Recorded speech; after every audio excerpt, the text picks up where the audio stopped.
when I discovered Elvis's music and seeing a true entertainer like that, I think it just clicked somewhere in my mind that that's what I wanted to do. And that songs weren't just something that, where you just listened to. They were something you experienced. And then I took it too far. Hi, I'm Ben Earl, and this is my brand new podcast, Country Roads. Welcome along. This is where I sit down with some of my favourite country artists and chat to them about the places that have made them who they are today. The towns, the cities, the landscapes that have all shaped their music and had the biggest influence on them. If their lives were a collection of postcards, where would they be from? This is where, together, we find out. This is Country Roads. Now today I've got a Texan-born, Elvis-obsessed, all-American talent joining me in the studio.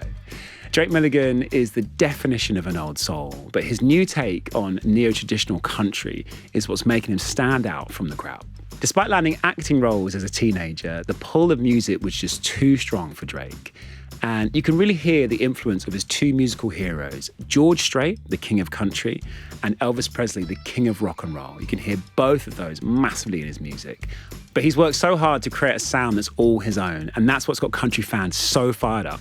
So those are the people, but what about the places that have left a mark on his music? Well, his debut album bears the name of a place. It was actually two places, in fact, Dallas, Fort Worth. It's the name of the two cities in Texas that have had a profound impact on Drake. That record topped the Apple Music Country chart and spent nearly 3 months in the top 20 of the UK's country album chart. I mean, the Brits, they just love Drake Milligan. And that's why I'm so excited to spend some time with him today while he's headlining some festivals over here and playing some huge headline shows. This is Drake Milligan. I'm very excited to welcome to Country Roads, Mr. Drake Milligan. Hello. This is so cool. I mean, I saw you play last year at Country to Country, and I was blown away. And I've seen a lot of people play sets at Country to Country, and I thought, you just won over so many people. And so I'm so excited to chat to you. Now, we'll get into I want to get into sort of your life story and how it all came about. But I go to Nashville a lot, and before I go, I'm so excited always for American barbecue ribs, and 5 Points Pizza in Nashville. And then just being in a honky tonk. Those are my three things. I'm just like, I can't wait to get back to Nashville. Have you got those kind of things for the UK? What do you look forward to coming over here? I mean, I love a pub. I just love the pubs. I spend most of my time, even just eating. Yeah. I love pub food here. Like, get a good roast and all that good stuff. It's like fish and chips, whatever, I can be totally fulfilled in a pub. Yeah. But I love the old pubs. We just don't have stuff like that. I mean, I love good honky tonk. Don't get me wrong. Yeah.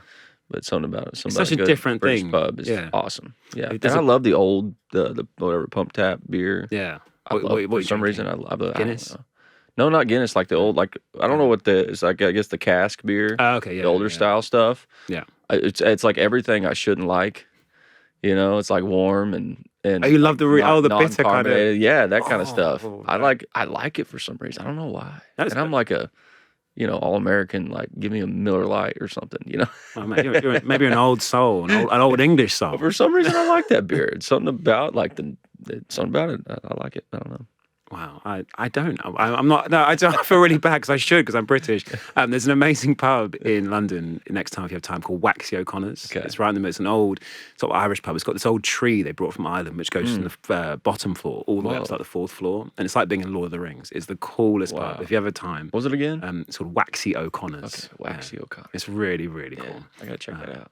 Growing up in Texas, I mean, did you ever think that you'd be headlining a festival in the UK, touring the world? I mean, was that kind of the dream? Absolutely not. I mean, and especially for somebody like me, I love country music, and that's all I really want to do, and you kind of, when you go into it, you kind of, I guess, realize the scope of country music.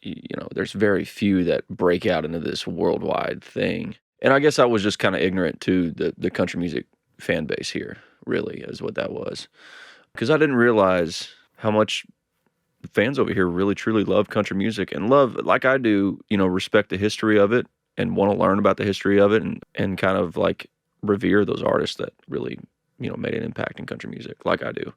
I think that's part of why my stuff's maybe caught on here. I've spent a lot of time trying to figure it out. Yeah. Because it's a crazy thing for me. I mean, really, it's caught on here a lot more than it has in the States. which is kind of crazy to me. I mean, you did 3 sold-out shows that isn't an assembly hall, which is massive. That's like a huge thing for an artist in their like 3rd year of being from your record. That's just, I was kind of jealous a bit. No, I'm joking. No, it's really cool, man. That must be amazing for you. It's crazy and it's awesome. What is really awesome about coming over here too is how just gracious the fans are over here. They're so happy that you took the time to come over here, I think too, and they kind of move their schedules to come to a show, Whereas, people in Texas might be like, I got something going on tonight or whatever. I'll catch him next time he comes around. But over here, it's like you never know when your favorite artist is going to come back around, and come over here and make the trip. So, and the fan base really dig into an album and dig in, I can come here and play songs that I've written, that people will recognize that I've written that I didn't record, that other artists recorded, and they'll recognize that too. So it's just really cool. I grew up, really came up playing the honky tonk bars in like Texas and Nashville and all that, all across the Midwest, and people got they got ulterior motives. They're not necessarily there to see they're there to drink beer with their buddies. Yeah, maybe chase a girl.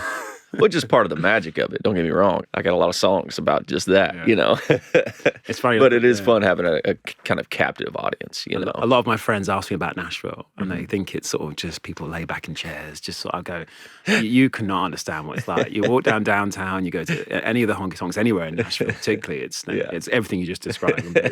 Let's get to your childhood then. So you're from Texas. You grew up in Mansfield or Fort Worth, or both those places. Is that right? Mansfield. It's kind of a suburb of Fort Worth. I kind of claim Fort Worth. So it's just easier for people to recognize. So what was your sort of childhood like? There's country music in the house I heard all the time. And what was that sort of, how do you remember those early days? Yeah, lots of country music. Really growing up in Texas, I was just surrounded by it. Our radio stations there. We kind of have our own radio stations too, like the Texas country music scene. Yeah. Is its very own thing. And there's guys that make a living just traveling in Texas and Oklahoma and Arkansas and just kind of doing that and have a really good career too, by the way. So there's like that going on, and there's just the history of it. Fort Worth is kind of a basis for, and really my parents introduced me to a lot of great music, like Western swing, which is, Fort Worth's kind of one of the bases for it. Really Fort Worth and Tulsa, I think, are a couple of the bases for Western swing music, and kind of the last still holding on to that a little bit. I've got to say, I saw your thing at Stagecoach where you sort of did a homage to that, and it's amazing how you're sort of still this neo-traditional thing of like really acknowledging your roots and country's roots. I thought it was really, really cool with the Western swing stuff. That was awesome. And it's who I am at this point. I mean, it's the music I'm inspired by. Going down swinging, that song that was on my first record, I had Vince Gill sang on it with me, and his great band, the Time Jumpers, a great Western swing band. If you're ever in Nashville, go check out the Time Jumpers. Every Monday night. Yeah. They play every Monday night, and it's a great band. Vince used to be in it. Vince kind of started it. Vince joined this other band, the Eagles. I don't know. We'll see if they make it. Yeah. But they, I don't know where I was getting at that, but it's part of me at this point. And that song, Going Out Swinging, this is what I was getting at. It was probably the first song I wrote when I moved to Nashville. One of the first songs, I co-wrote, because I came in not really knowing how all the chords to write a Western swing song, but having the melodies in my head and the want to do it. And I was just naive enough to think that that's what record labels want to hear. I think the energy in that, I was listening to it just before I spoke to you, actually, that song, and the energy in it is so cool. And I love the kind of difference in your voices. Like there is, Vince has got that much sort of softer thing in a way, but it's still the energy's there. It's just that's been a surprising one. And one of the reasons I feel so good about where country music is at right now, because everywhere we go to play that song, since I've written it, and I've got just a stellar band that can really pull off that stuff. It's just not easy music to play well. The reaction to that song all across the board has been awesome. And we play it, we were opening shows for Cody Johnson last year, and we had it in our little set. And it is so, it's always amazes me how much people react to that song, even if it's not a, there's certain places we play or festivals or whatever it is where it's not necessarily a country audience, and they react to that song. And it just makes me feel good about what I'm doing, because it's just it's so different. There's not a lot of people doing that right now. I think you're doing your thing though as well. Yeah. Like I remember your song Long Haul as well. So you play Country to Country, and you're bringing something different. Like you're bringing some energy. We're jumping ahead though. Back to your childhood. Sorry, back to your childhood. So what kind of artists were your dad and your mum playing in the house? It was a lot of George Jones, Merle Haggard, that kind of stuff was what I remember. There was a few CDs I remember my dad having in the car that I always requested. There was some other stuff too. There was like Beach Boys that I loved. I loved Surfing USA. I was like obsessed with that song when I was a kid. There was a 15 number ones Alan Jackson CD. Had songs like Silver Wings, Cherokee Maiden, which is an old Bob Wills tune. It's all in the movies. So it had a kind of a breadth of all these tracks from the 60s, 70s, 80s of Merle's career that I loved. And then there was Alan Jackson's covers record, Under the Influence, that I loved. A lot of great songs on there. I remember just, like, for some reason, like, when I was a kid, I would just pick up that CD and just look at Alan and be like, man, he's so cool. And how old were you at this point? I mean, this was when I was a kid. I was probably I just remember so many memories of listening to, especially Alan Jackson. This is like 7, 8 years old. Yeah. Wow. Just memories of going fishing or whatever it was with my dad, or just summertime, stuff. I think about what my kids are listening to right now compared to that. It's like my kids are listening to YouTubers and stuff. Yeah. And you're listening to like classic country. Yeah, and I mean it really all changed for me and the funny part was my parents neither of them were Elvis fans really. My mom had seen Elvis at the Houston Rodeo growing up. She grew up in Houston, and her parents took her when she was like, I don't know, 8 or 9 years old. Wow. And saw Elvis, and she's like, I don't really remember it. I'm like, Mom, you saw Elvis? Are you kidding me? I can tell her more about that show than she remembers. But when I discovered Elvis's music, that kind of it all kind of opened up for me because I loved music, and I would go to the Houston Rodeo growing up and see artists like Randy Travis, and I love it. And in that time too, there was kind of we call it neo-traditionalism nowadays, but there was kind of some of that still going on with artists like Dierks Bentley and Joe Nichols. Easton Corbin was kind of starting to come along, maybe. Josh Turner. Yep. Of these like great country singers, great country songs, and I love that stuff, of course, too. But we go to like Houston Rodeo and see whoever. Yeah. I remember seeing Dierks Wow. Me and my brother I've always been big Dierks fans. But then the Elvis thing does start there. Is that because you saw an impersonator at a restaurant? At a restaurant, yeah. When I was 7 years old, I saw an impersonator totally by accident. We were just getting a hamburger, and I was like, what is going on here? I was just locked in. It was this guy, Carlton Hurdle, Carlton's still a friend of mine. He's like 6'8" or something crazy. He's like so tall, but he has all the nice jumpsuits and everything, and he does all the bits and all that. And I was just like enamored with whatever was going on there. Yeah. And my mom kind of explained to me when I got home, that's here the real Elvis died, and so that wasn't videos. Elvis. Yeah, that wasn't Elvis. Kind of had to have that conversation, and yeah, that was where it clicked for me. Because I had loved music, I'd been interested in music. I think I had gotten a guitar for Christmas. I had an uncle that was a piano player, and I was always so intrigued with that. And I always just loved music. I was always the kid that was requesting songs, certain songs. I'd just get fixated on songs. That was the first time watching videos of Elvis and seeing a true entertainer like that. I think it just clicked somewhere in my mind that that's what I wanted to do.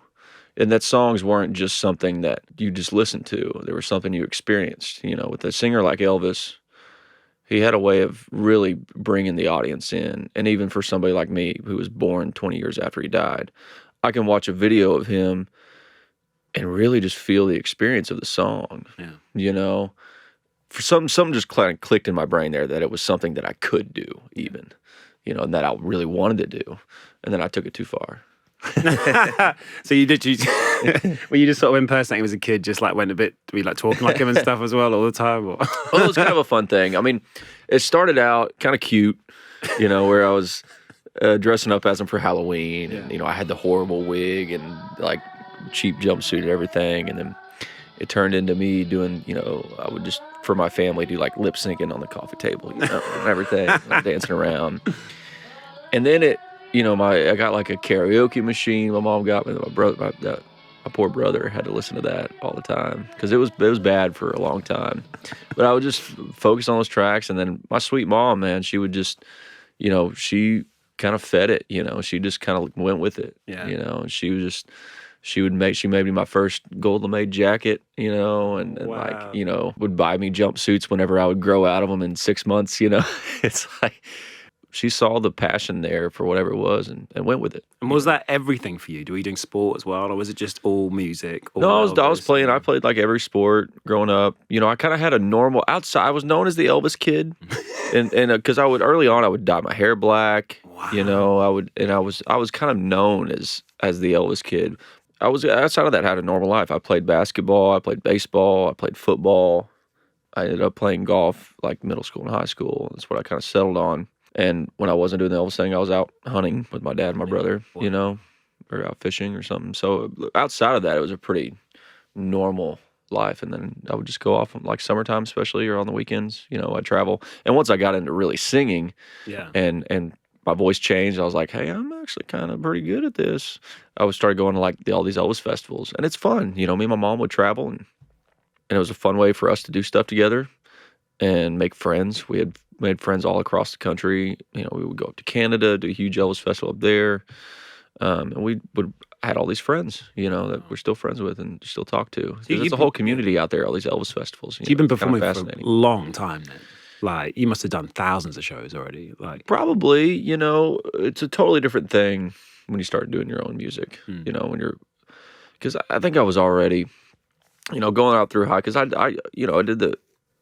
was a tribute artist all the way up till I got the role in Sun Records. Yeah, really, when I was 17. So I was kind of over it by then. I was kind of done with it. I really wanted to find my own path, and that all really stemmed from a really cool experience I had. And this is to kind of go back when I first started doing the Elvis thing, and I was the cute kid.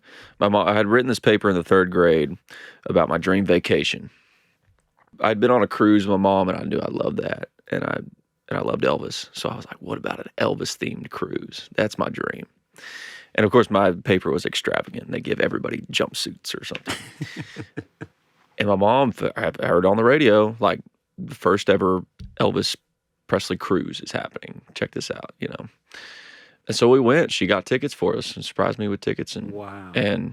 And we went, and it was awesome because I was the cute little kid that would run around in the jumpsuit, and everybody's like, what's going on? So eventually they saw me, you know, they're like, hey, you want to come up and sing a song during the intermission for their Elvis contest or whatever, you know, while they're tallying up votes. They let me come up and do a song. So I did that the first night, and my little jumpsuit, sang Suspicious Minds, had my whole bit and everything, had the back lounge just roaring. And the next day I'm sitting by the pool, and Ray Walker with the Jordanaires is sitting out there. The Jordanaires, well, first of all, was one of the most recorded groups in history. You know, they sang on all Elvis' records. They sang on like all those old Patsy Cline records. They were really the original studio musicians. And I can go down a whole other rabbit hole on them, but I'm not going to. But Ray Walker calls me. He first talks to my mom, and he's like, hey, is that the young man that sang last night? We've been hearing all about him. She's like, yeah. She's like, mind if I talk to him? Yeah. So he calls me over and, come over here, young man. He's a real bass singer, you know. And he's like, are you the young man that sang last night? I said, yes, sir. He's like, are you singing again tonight at the contest? Yes, sir. He's like, what are you singing? I'm going to do a little Blue Suede Shoes. He's like, well, do you mind if we sing with you? Wow. And I'm like, yeah, of course, whatever. Gosh. I was too young to really realize. Yeah. Nowadays, I'd be scared, you know. I'd be so scared. And so that night I went up, you know, and on the big stage. And that night it was in the big stage in the back of the boat, you know. Yeah. The big kind of theater. And I go, you know, I walk out there with my homemade gold-made jacket and my homemade blue suede shoes. And I met these guys at the pool today, the Jordanaires. But anyways, Ray told me something really cool there. You know, we did our performance. It was great. And he kind of took me aside and said, man, this is great, but you must develop your own talents, you know. He's like, you got to find out. You know, we all know who Elvis was. We all love Elvis. And always keep that inspiration, but like you're gonna have to find out who you are someday. And I always kind of held on to that, you know, and I really wanted to find that. It's interesting because you mentioned the Sun Records. That people who don't know, that was a CMT TV series that you did, and you auditioned for it. You get the role of Elvis, and that's kind of like that's the pinnacle in a way. That's as far as you can go without being Elvis himself. Yeah. You know, Elvis himself. Yes, it was, and I was a total open call audition. You know, I was applied to college. I was going to go out to Texas Tech and, you know, get some kind of degree. I don't know what it would have been or, you know, how long I would have lasted. But instead you go to Memphis. Instead I go to Memphis, and I left high school to go do that. Wow. And I was applied to college. I was in my senior year of high school, And so I dropped out of high school technically. I got my GED, so. I don't know. Is that like the last? We don't do that here. What's GED? That's Yeah, it's like a high school equivalent. You know, you can take a GED to get your essentially a high school diploma without That's your graduating. fallback. Not really need one now. Yeah, I'm doing all right. I'm doing all right. But I imagine you'd been to Memphis already. oh yeah. Oh yeah. Because the next part, I'd love to ask about Memphis because like, when was your first trip to Memphis? How old were you then? My first trip, it was I think I was 7 or 8. It was right when I really first started getting into Elvis. And again, my mom, she's just so supportive in all this. You know, shout out to her because here's this crazy kid. My dad didn't know what to think about it at first. He loves it now. He loves it now. He takes full credit now. But I know at first he's like, what is going on here? But my mom was just like, she loved it. And so she organized our first trip to Memphis to go see Graceland. And back in that was back when they still had the Heartbreak Hotel. Across from Graceland, they had, the themed Heartbreak Hotel. And she rented out the Graceland suite, which had all these different themed, like Elvis's house. One room in it was the jungle room. One was like the lightning bolt room, that kind of his TV room. And it was like all themed like Elvis's house, but it was kind of dingy and weird. But I think it didn't matter to me because I was a kid and I was like, "This is the most amazing thing I've ever seen." But that was the first time I went to Graceland and got to see that, and I'm so glad I did because when you're a kid and you see, and you go to something like that, and it was so otherworldly to actually see the jumpsuits and see the cars, and I just. There's a certain closeness to Elvis that you kind of feel when you're at Graceland. I think, too. Especially at that age as well. You're so at that age, impressionable. I'm like, this is like crazy, otherworldly, and it definitely fueled the fire even more. Yeah. But I love Memphis, and we would go to Elvis Week every year. So in August, around the anniversary of his death, they always have Elvis Week in Memphis, and they host a ton of events, all kind of centered around Graceland. They do a candlelight vigil and everything, and we would go to that for years. We went to that too. Again, it was a great way for us to travel together and have experience with your mom. I was just going to say, I'm so glad you're talented because there's a parallel universe, or there's probably this universe where there is a mum doing the same thing with her son that is not talented. She's taking him to Graceland. She's doing all this stuff, and the kid is awful. So I just, I'm a parent. I've got friends that, I'm so glad it all worked out. Obviously, it's down to you being so good. I wasn't at first. I had to work pretty hard at it. I was not. I was not a naturally gifted singer. I don't think. Really? I don't think so. I think I really had to work at it. Especially once my voice changed. Did you have lessons and stuff, or was that just a little bit of lessons? I think it was more just really working hard at it. And another thing too, my mom kind of gave me this space to do that, and just encouraged me to do that too, to really work on it. And we kind of had a space. I had a space, especially once I was in middle school or high school. We had a space above our barn that my dad built. My dad's got all these taxidermy elk heads. So my mom wanted them out of the house. So we built we call it the man cave, But that was kind of my space to sing as loud as I wanted to at all. Because it's, above the barn, away from the house. So I could have my PA speakers in there and my karaoke tracks in there without disturbing anybody. I could just sing all day or all night if I wanted to, That kind of helped me a lot, I think. Yeah. Just having my own space to do that in, where I wasn't bothering anybody. I didn't have to worry about sucking. Yeah. I could be bad and get better. It's nice, it's so important that I had a very supportive mom, still do, and being able to, like you say, suck, be a bit bad. Not that you're bad. It's just you have to go through that process. Yeah, don't you? It's you have to work at it, and you have to be kind of inhibited by. A lot of times it's like, oh, I don't want to play this too loud, or I don't want to, I don't want to wake everybody up, or I don't want to, I kind of had that space. Just with Memphis, obviously, I'm sure you know it so well. Are there any hidden spots that people should know about? All your favorite spots. Some of my favorite spots. I love Huey's Burgers. Come on. If you're in Memphis, go get a Huey's Burger. Which burger do you get? And some sweet potato fries. I don't know what I get. They're all pretty good. I usually try something else because they've got all sorts of different kind of burgers, But they're sweet potato fries. You got to get sweet potato fries. Okay. Those are good. God, I wish I could remember it, because we lived there during Sun Records, and we had found some cool little spots. But gosh, at this point, it was almost it's almost been 10 years, and I'm like, Wow. I've kind of forgot about a lot of those Yeah. spots. We stayed at the Chiska Hotel so they just built the Chiska Hotel and apartments, which was really cool because that's where Dewey Phillips had his WHBQ studio.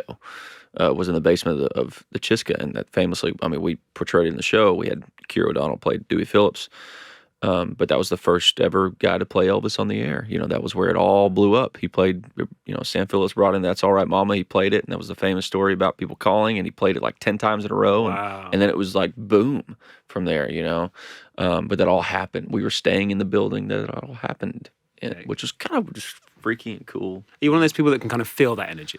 Is that what you're like? I think sort so. Of there, like, I can feel this in the walls. I think so, and I think that's why a place like Memphis, there's a certain energy in Memphis. I think that's why there's so much great music that has come out of Memphis and continues to come out of Memphis. Is there is something about it. Yeah. You know, I don't know what it is. You know, it's kind of where that Delta Swamp meets the Midwest almost, you know. It's kind of that connecting point. There's some kind of energy in Memphis that you don't get anywhere else, you know. Is there one of your songs you'd say that is sort of Memphis influenced? A little bit. I mean, Long Haul is very influenced by Elvis, you know, and that was like the soul, you know, when I kind of came up with that. Or really, it came from me talking to Brandon Hood, who I co-wrote it with, and Brandon co-produced my first record, and we were just talking one day. I was like, man, it was actually, there was a, you know, I've always loved, it's like a Mystery Train beat, but there's actually an Ashley Monroe song called Winning Streak she cut. I think Chris Stapleton might have wrote it. I don't know. Anyways, it's got that Mystery Train kind of thing. Yeah. And I texted Brandon one day. It's like, man, how cool would it be to like do the Elvis thing, like Ashley did. And it's such a cool track, you know. It's like, it feels newer and fresh, but it's still got that rockabilly. You had Bob Elvis DePiro thing. on the song as well, is that Bob right? DePiro, yeah. So we brought it into Bob, and he, of course, I don't know where Long Haul came from. I think Brandon might have had that idea, or maybe I did. I don't know. And then, Bob DePiro came in, and Bob's such a character. And we just had fun writing it, you know, and we had, and Brandon brought in these cool chord changes. And instantly I was like, we have to cut this song. And then when Tony Brown heard it, he was like, oh yeah. And I was like, man, how cool would it be to get like James Burton to play on it? And Tony Brown being Tony Brown, who co-produced that first record, and Tony's a legend, you know, played with Elvis back in the day, produced a lot of my favorite records, Rodney Crowell, Marty Stewart, George Strait. He's like, oh, I'll just call James Burton. You know, I was like, okay, I forgot that you are Tony Brown and you can just call James Burton. And James came in and played on it. And it was awesome. Wow. And it was so cool. And I got to live out kind of my childhood dream of going, play it, James, just like Elvis did on the track. Here's a little Easter egg for everybody. If you listen to the recorded version of Long Haul, at the end of James's take, at one point, I think it was one of the times he like listened through the track first, and he was kind of trying to figure out his parts and everything. And he kind of listened through once, and then at the end he just goes, "Woo, that's cooking." And I look over at Drew Bowman, our engineer, and I go, "Please tell me you have a room mic." He's like, "I'll figure it out." And he had got that in there, so you know. And so if you listen real closely at the end of the track, you hear James Burton go, "Woo, that's cooking." That's the first thing I'm doing after this. Yeah. Check it out. Very cool. We have jumped ahead slightly. I love it though. It's great. But you've done Sun Records, and then it's so fascinating. So you audition for American Idol. Is that right? And you go into that process, but then you kind of go, I'm not ready for this. I don't want to do this. I'm not sure what it was, but that sort of leads you to Nashville. So what happened there? After Sun Records, I think I took a little bit of time off. Well, I mean, really, and I moved to LA for a brief period, thinking that, you know, I want to try this acting thing out more. But I was just distracted by music the entire time. Yeah. You know, I would find studios to go hang out in, and I was just like, there was no way I was going to focus on anything more than I was going to focus on music. And so the opportunity to audition for American Idol came along. Auditioned, and then kind of realized, was kind of dipping a toe in Nashville, and I'd come to Nashville, and everybody has a shared experience. Like as a musician or a singer, or songwriter, whatever you are, when you come to Nashville the first time, you realize there's a lot of people there that are a lot better than you are. Yeah, I agree, but they're your people as well. I mean, they're your people. Like, I've done the LA thing, I've done and I feel like I don't know you that well, but I feel like you are Nashville. I was not an LA. I was not an LA guy at all. I love my friends that are there, and I love my kind of group of friends. But yeah, I was not an LA guy. But I realized, after I'd done and I think I'd moved out of LA by that time I auditioned, but was living in Texas and kind of coming to Nashville and checking that out because I knew I wanted to really give the music thing a go, and I quickly realized, oh my God, everybody here is so much better than I am. And I realized that I hadn't done any of the work. I hadn't written the songs. I hadn't done the time playing gigs as myself, really. Yeah. Which is a whole nother art. I hadn't put together a band. I'd done no work at finding who I was as an artist, which is so important, kind of knowing what you want to say, having that leg to stand on. So I realized that, oh my gosh, in the interim of doing the audition, I knew I made it through. There's kind of that period of a few months where, you're waiting to go to Hollywood week, right? And I just decided during that, I was like, man, I gotta do the work before I go on a big stage like that. It does me no good to go on something like that and totally fall on my face, and not be able to show it. It's such a great chance to have, it's a great opportunity to have that stage and be able to, kind of tell the world who you are. That I just felt like I couldn't take advantage of that. Yeah, there's a lot of wisdom in that. I mean, that's like, obviously people like Morgan Wallen were on as well, weren't they, back in the day? He didn't really work out, and then he went off and played. And quite frankly, I would have been the guy that went up there and sang Elvis songs. Yeah. I would have been the Elvis guy, which I ran from really, a lot when I first moved to Nashville. I didn't want to be the Elvis guy. Now I'm like, I embrace it. Tony Brown helped me kind of realize that that's part of my influence, and I can take that and use my influence because it's a huge part of my influence. Yeah. So you see it on stage, but I've tried to do it in a way where it doesn't feel like I'm doing an impression so much as I'm openly influenced by Elvis. It's not like I'm trying to hide anything. It's just part of who I am at this point. I love his music. I love his style of performing. Yeah. It's just kind of part of what I do at this point. But anyways. Yeah, it's fascinating. So yeah, you sort of come out of American Idol, don't do it. You go to Nashville. I mean, they say Nashville is a 10-year town. It takes 10 years to become an overnight success. And obviously, you're very charismatic. I guess you had friends there already, a few, I imagine. But you said, how intimidating was it? You said everyone's better than you. Felt like everyone was better than you. But when you first get there, when you're sort of going down, downtown on Broadway, how did you feel? It's humbling, but you're still excited. You start, this is for me. I'm going to make it. Was that the kind of feeling? Yeah, a little bit. I think I was naive enough back then to know to think that, oh yeah, I got this. But you need that. You have to have that. I think you have to have that. Yeah, and have that kind of big-eyed kind of like thinking, oh yeah, I got this. This is easy. I spent a few years here, right? And I'm going to be good. But I was lucky enough to know some really key people early on. Like the first couple of people I knew in Nashville, one of them was Chuck Mead, who was our musical director on Sun Records. Had a great band back in the day called BR549. And Chuck's like a country music historian, and that's kind of, I think he kind of sparked that in me a little bit of really wanting to dive in and know about country music history. And then Tony Brown, of course, is a legend. He had seen me on Sun Records, and loved the way I portrayed Elvis and had me come play at the Capitol or something for him. It was like the Governor's Ball or something. Oh, wow. And so... Were you doing your own songs? I had done the Tennessee Waltz in the show, and he loved that. So he had me come in and sing that for like the Governor's Ball or something. He was in charge of getting music. But anyways, that's how I met Tony. I met Desmond Child early on, where I was actually when I was in LA. So he was one of the first people that I knew in Nashville. Wow. Kind of started to build this group of people around me that were kind of vouching for me when they probably shouldn't have. I guess they saw something. But like you said, you pay your dues. That's the thing, you pay your dues, and I really did that in the songwriting room. I feel like, I was lucky enough to get into some co-writes, and there's such a great community of co-writers in Nashville, and it's such a cool thing that there's people that aren't artists. They just want to write songs. Did you start doing writers' rounds as part of that? What was that like? Because going from the big Elvis glitzy big band thing to really intimate, exposed, that must have felt.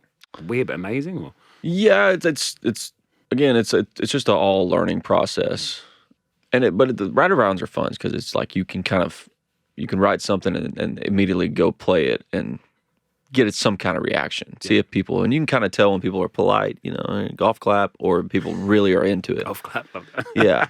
You're in Nashville though, and this way I get confused a bit. Like, so you get your record deal, and then you go on America's Got Talent.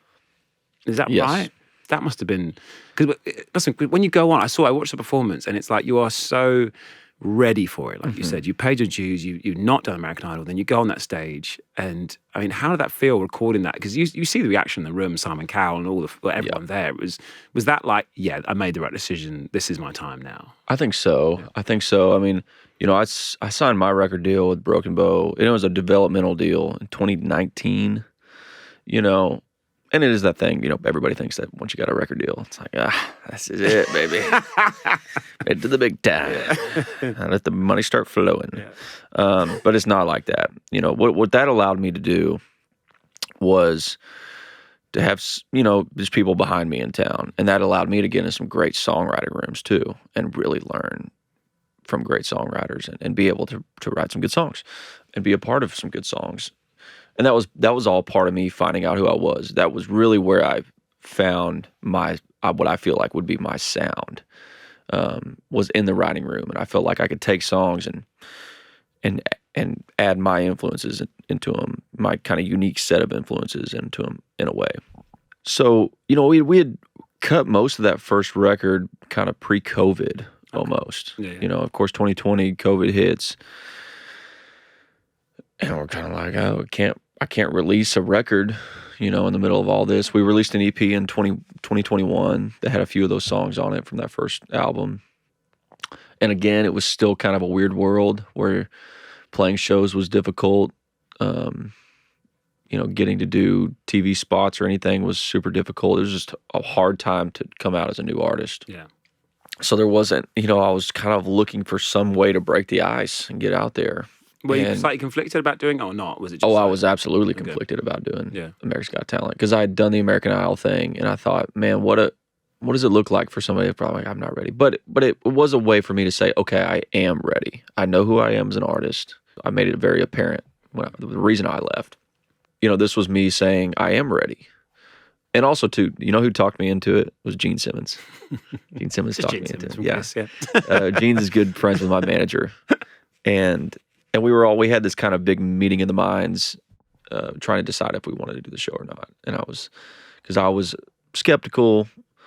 Leslie's just like, well, let's call Gene and see what he thinks. And he hit a great point. He's like, you can either go play for 100 people at a time for 6 or 7 years, whatever, and build an audience that way. That's great. Or you can get in front of 10 million people at one time. And guess what? If it doesn't work, you're back to plan A or the other plan, Yeah.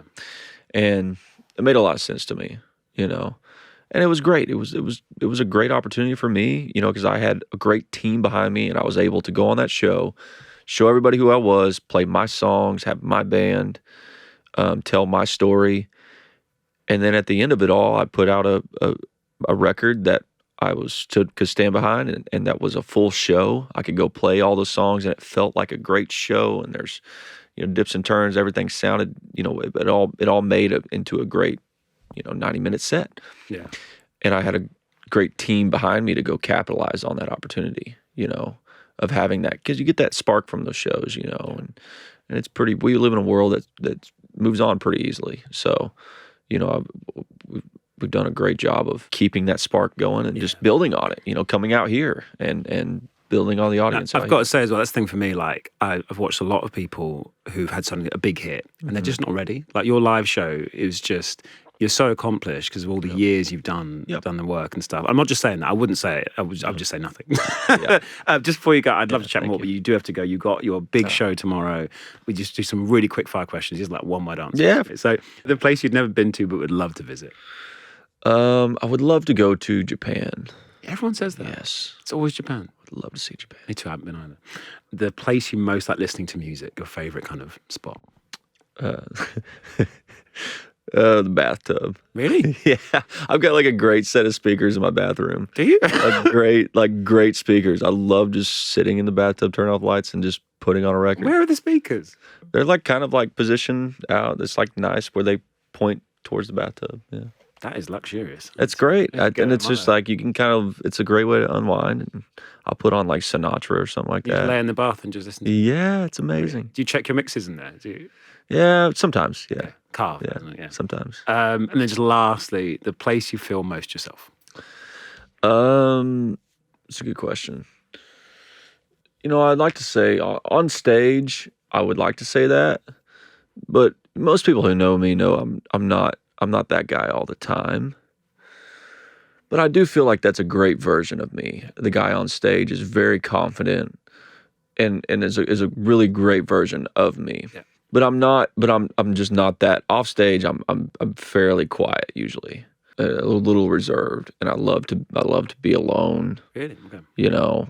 So yeah. I mean, sometimes I say it's like, yeah, that guy on stage is not necessarily me, but it is. Best version of you. Like It's you a said. good. It's one of the best versions of me. I feel like, but that guy's kind of exhausting to be. So Well, I've seen that guy and he's brilliant. Thanks for chatting. fun. Yeah, really thanks great. for letting me ramble on. No, you're Gosh. good. Yeah, thanks so much. Sweet, man. That guy's amazing.